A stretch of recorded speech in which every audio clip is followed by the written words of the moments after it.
In the grim darkness of the far future, there is only war, and in Dawn of War Definitive Edition, no faction embodies that more than the Emperor's Angels of Death, the Space Marines.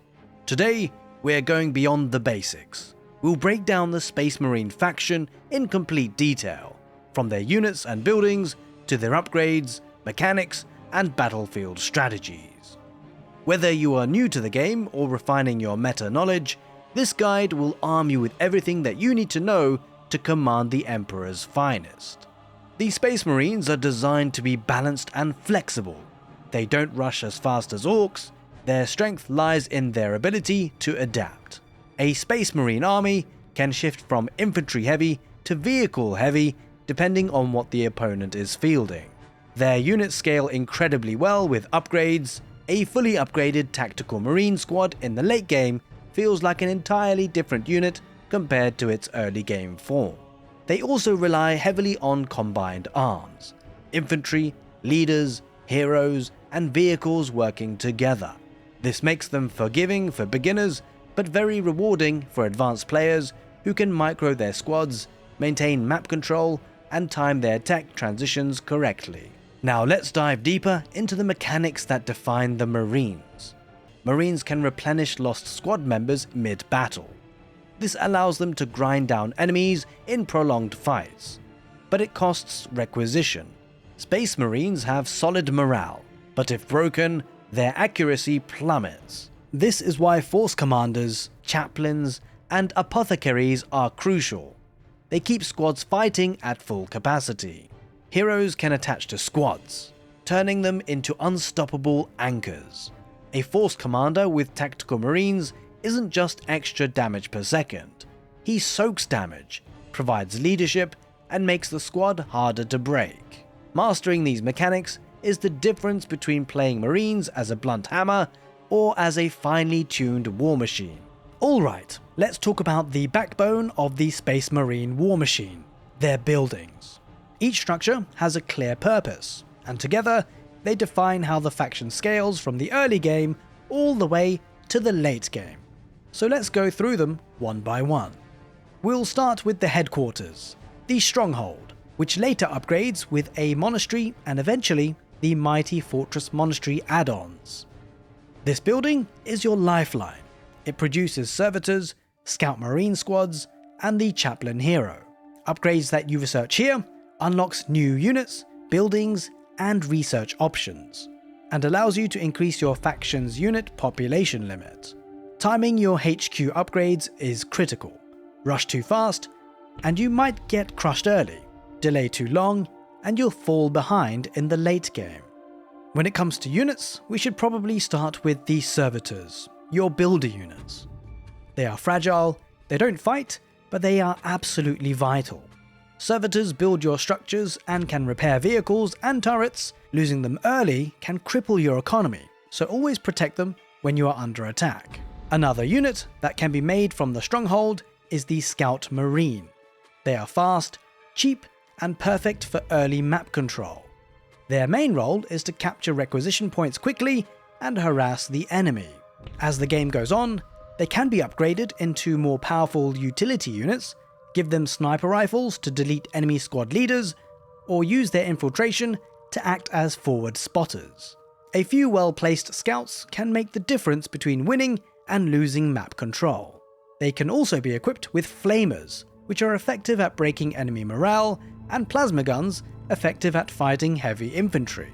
The Chaplain is the last of the units that can be made in the Stronghold, and he has a devastating melee attack, particularly effective against infantry units. Having him in the army dramatically increases the regeneration rate of morale with the surrounding units. He can even issue a shout ability that can demoralize and slow enemy units. Next up is the Chapel-Bararcks, the first combat building that you'll construct. This is where your Space Marine squads, Assault Marines, and your Force Commander come from, and in later stages of games, when you have upgraded your Stronghold, you can train Grey Knights and even Terminator squads. Your Space Marine squads can also be upgraded with frag grenades, and the Assault Marines upgraded with melter bombs from the Chapel-Bararcks. Let's take a closer look at these units from the Chapel-Bararcks. We have the backbone of the Space Marine army, the Space Marine squads. Out of the gate, they are solid all-rounders, but particularly strong against infantry. But the real magic comes from their weapon upgrades. They can be upgraded with flamers for clearing light infantry like orcs, heavy bolters that are more effective at piercing armor, plasma guns for punching through heavy infantry like Chaos Space Marines, missile launchers for cracking open vehicles and buildings, and so ultimately the Marine squads are flexible. They are not cheap, but if you invest in them and keep them alive, they'll carry you all the way into the late game. Certainly a way to keep them alive is to add more squad members whenever you can, and whenever you have enough requisition. Not only this, but you can also add a sergeant to lead them. The Chapel-Bararcks also gives you access to Assault Marines. Now these guys are all about mobility and disruption. Their jump packs let them leap into the backlines, tie up enemy ranged squads. They are not as tanky or damaging as Marine squads in straight up fights, but their ability to disrupt formations makes them invaluable. Space Marines also have access to some of the strongest hero units in the game, specifically the Force Commander. He is a durable melee tank with powerful war gear. Attach him to a Marine squad and he becomes a very strong front-line leader. The Grey Knight are a single squad of psychic warriors armed with storm bolters and Nemesis Force weapons. They are incredibly resilient and deal bonus damage to demonic units, making them a hard counter to Chaos. The Grey Knights also come with powerful psychic abilities, giving them both ranged and melee dominance. They are rare, they are expensive, but when they hit the battlefield, they can change the entire flow of the game. And of course, the last of the units from the Chapel-Bararcks once you've fully upgraded your Stronghold HQ are the iconic Terminators. These elite units often deep strike straight into the battlefield. Regular Terminators come with storm bolters and power fists, making them incredible against both infantry and vehicles. Assault Terminators, equipped with the Lightning Claws or Thunder Hammers, are terrifying melee specialists. They are slow and expensive, but if they hit the ground, the enemy has to answer them immediately or risk being overwhelmed. Now of course, no base is complete without listening posts. These are built with requisition points to boost your economy, and they can be upgraded to mini turrets to help defend the map. Alongside them are your plasma generators, which provide power, the lifeblood of your advanced technology. Protect your generators early, because losing them can cripple your technological progression. They can even be upgraded twice to cause all your plasma generators to make even more power. And don't forget about Thermo plasma generators, which go on slag deposits and produce a massive amount of power and often become a critical objective worth fighting over. Now to unlock the tier 2 for the HQ, the Stronghold, you'll have had to have built either the Chapel-Bararcks or the Armoury. And once you have, as well as upgraded to tier 2 with the Monastery add-on for the Stronghold, you'll then be able to build a machine cult, as well as the Sacred Artefact. This is where things start to become very exciting for the Space Marines. The machine cult is where the Space Marines call in their vehicles and mechs, of which there are many. For mobility and reinforcement, you've got the Rhino. It's not flashy, but it lets you reinforce squads on the front lines and reposition quickly. Great for sustained pushes and map control. It's essentially a transporter unit, but it can also be upgraded with smoke launcher war gear that launches smoke grenades, causing allied units within the smoke to take less ranged damage from enemies. The Land Speeder is your fast attack skimmer, lightly armoured, but extremely mobile. It's perfect for harassment, map control, and picking off vulnerable targets. Next are Dreadnaughts, walking coffins of destruction. It's effective against most unit types, very effective against vehicles and buildings in close combat. It can also be upgraded with an assault cannon, a 6-barreled, self-loading, solid slug autocannon with long range, and is particularly effective against infantry. After getting the Fortress Monastery upgrade from the Stronghold, essentially your tier 3 upgrade, you can get twin-linked las cannons for your Dreadnaughts that are devastating against armoured units, vehicles, and buildings. The Hellfire Dreadnaught variant trades close-ranged brawling for long-ranged firepower. It's more fragile than the melee Dreadnaught if it gets tied up in combat, but with proper positioning, the Hellfire can dominate from a distance and force your opponent to respect your anti-armor presence. Next up, we have the land speeder Tempest, which is a versatile assault gunship that can be upgraded with frag missiles to shred through enemy infantry, or crack missiles designed to break through hardened targets like vehicles and buildings. When in the third tier of technology at the HQ, the Stronghold, you can start making the Predator tank. It's the main battle tank of the Space Marines, designed to counter infantry. There is flexibility, however, as you can equip twin-linked las cannons for extra firepower against enemy vehicles and buildings. Get 2 or 3 Predators on the field, and you'll start to control the flow of battle. And lastly, within Tier 3, once you have upgraded your Machine Cult with the Heavy Armor Deployment upgrade, you'll be able to make Whirlwinds and Land Raiders. If you want long-range fire support, the Whirlwind is your answer. This artillery tank launches volleys of rockets that suppresses and disrupts enemy infantry formations. The Whirlwind's strength is indirect fire. It can sit safely behind your lines and punish enemies from a distance. Its weakness? Well, it's fragile and almost defenseless if caught in close-ranged combat. So keep it screened with infantry or heavier vehicles. Finally, the Land Raider is a super heavy transport and gun platform. It's one of the toughest units in the entire game. Capable of both dishing out and absorbing massive damage, it also carries infantry straight into the heart of battle. They can deliver Terminators or Grey Knights directly where they'll do the most damage. The Land Raider also has an activatable ability, which leaves it resistant to damage for a short period of time. But in order to be able to make them, you have to capture relics on the map. Now, whilst we have covered the units in great depth already, there are some important upgrades to think about getting as the Space Marines. The Armoury houses 6 upgrades. You can upgrade the number of heavy weapons that your Space Marine squads can carry.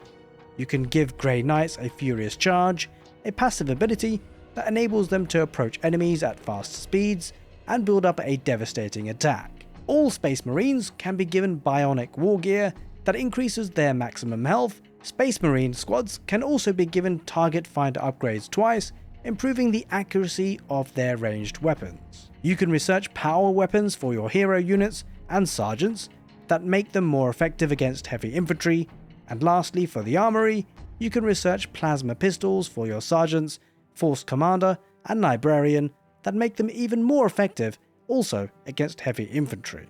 The Sacred Artefact building allows you to make the Apothecary and Librarian, research a Commander Veteracy upgrade, research a Weaken Resolve ability for your Librarian that reduces the morale recovery rate for affected enemy squads. The Force Commander can have an Inspiring Aura passive ability researched that gives all allied units around the commander a damage bonus. And lastly, the Word of the Emperor ability for the Librarian can be researched, which means quite unbelievably that no infantry unit near the Librarian will fall in battle unless the Librarian himself is killed. We mustn't also forget about the Orbital Relay, which is a building that can not only train certain units, but also research personal teleporters for your Terminators. The Listening Post also houses some upgrades to increase the requisition as a global bonus for all your listening posts, and also from the Listening Posts you can train Skull Probes, which are essentially very fast scouting units. To bolster your defenses as the Space Marines, you can construct heavy bolter turrets, which are great for detection and dealing with infantry, but can also be upgraded with anti-vehicle weaponry as well. You may also be able to catch your enemies with minefields that will of course explode when enemies pass over them. They cannot be seen by most enemy units, however, once detected, the enemy can destroy them. So now that we've covered all the units and buildings for the Space Marines, let's get into a game and show you a build order to get you started off in your online multiplayer games. This build is a standard opening that allows you to get a really strong protected economy early on that you can then work with for your chosen strategies. So first things first, in this build order, with the Stronghold, we'll be queuing up a Servitor and also 2 Scout Marines. The first Servitor that was spawned already will build the Chapel-Bararcks, and the Servitor that's been trained will build the Plasma Generator. So, the first Scout Marine, of course, will come to the strategic point and start capturing that point to get the valuable requisition. So the idea with this build order is to get as much of requisition as we can early on, the strategic points, so that we can fund our economy later on. We will be well protected with the Force Commander once the Chapel-Bararcks has been built. So once the second Scout Marines have popped out from the Stronghold, they go straight to the second strategic point, place down the flag, and look to get more requisition that way. So bear in mind, the Servitors, once they've built the structures, the Chapel-Bararcks and the Plasma Generator, they'll be getting in position towards the strategic points, ready and waiting to build the listening posts. But bear in mind, once the Chapel-Bararcks has been built, you would have queued up the hero, the Force Commander. So it takes a bit of time to come out, but now once the strategic points have been captured, the engineers, or the Servitors rather, will build the listening posts. The Scout Marines that are free, they'll be going to the next strategic points. So essentially this build order covers to take 4 in total, all 4 upgraded with listening posts, protected by the Force Commander. Of course, after that, you'll be thinking about getting Space Marines from the Chapel-Bararcks, but that's a little bit further down the line. So there we go, third strategic point being captured as we speak. Bear in mind, your enemy might be starting to put some pressure very soon, so make sure that you rally your Chapel-Bararcks forward with the Force Commander, as you can see, because he's just about to pop out. There we go, Servitor getting in position and building the third listening post. Now, in this particular scenario, rather than going straight for the 4th listening post, we actually queued up a group of Space Marines, because we can sometimes be put under pressure. Now you have to make a choice, do you go for Space Marines first, or the 4th listening post? We decided for Space Marines just to give it an extra bit of protection and cover in case we're attacked. Of course, keep your Scout Marines and also the Force Commander in the forward position, where your Servitor is a little bit exposed. We will also be able to think about actually getting the Scout Marines upgraded for more units within the squad. That's always an option for us. And here we are. The good thing we got the Marines actually, because we're under a bit of pressure. And one thing to bear in mind is rivers and things like that can be acting as negative cover. So you don't want to be diving into the river, stay on the shores if you can. We did build the 4th listening post in the meantime, and we can always group up together all our units. More importantly, we can get the Force Commander to join the Marines group. And as you can see, we should be able to hold this quite nicely. So there we have it.